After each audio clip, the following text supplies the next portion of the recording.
I thought I saw your face today, but I just turned my. Hey, how you doing, Jennifer? Samuel with JVS Media Productions. How you doing today? Good, how are you?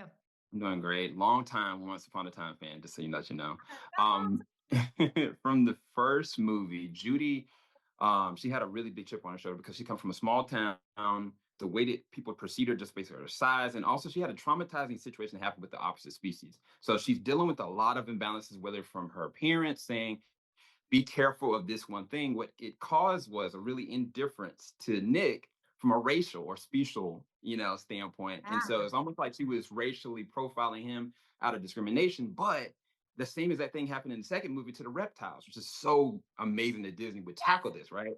But my biggest thing for you is that this transition to love, devotion, and connection that we haven't seen with any of the Disney movies, right?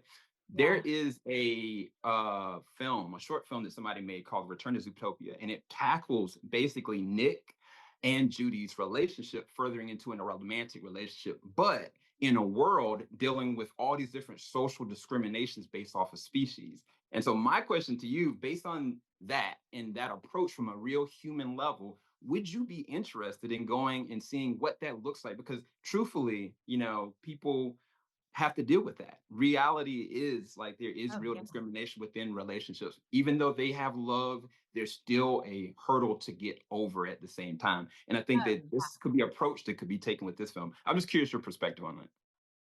I mean, by the way, we make a lot of jokes about it because I feel like we didn't see it. I mean, with the first movie, we didn't see it coming.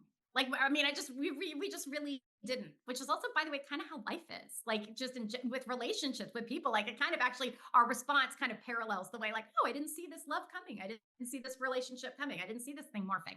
And on number two, we clearly like leaned into the realization that this was like there are questions being asked by the world in this way. And Jason says, which always I repeat it again and again, but we were talking one day and I was like, what kind of animal, if these guys got together, what kind of animal would they make? How does that work? I don't know how that, I didn't do well in science. Like, I don't know how that works.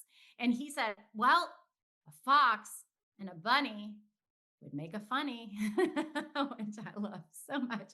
And I'm begging them to put in the next movie if we have one.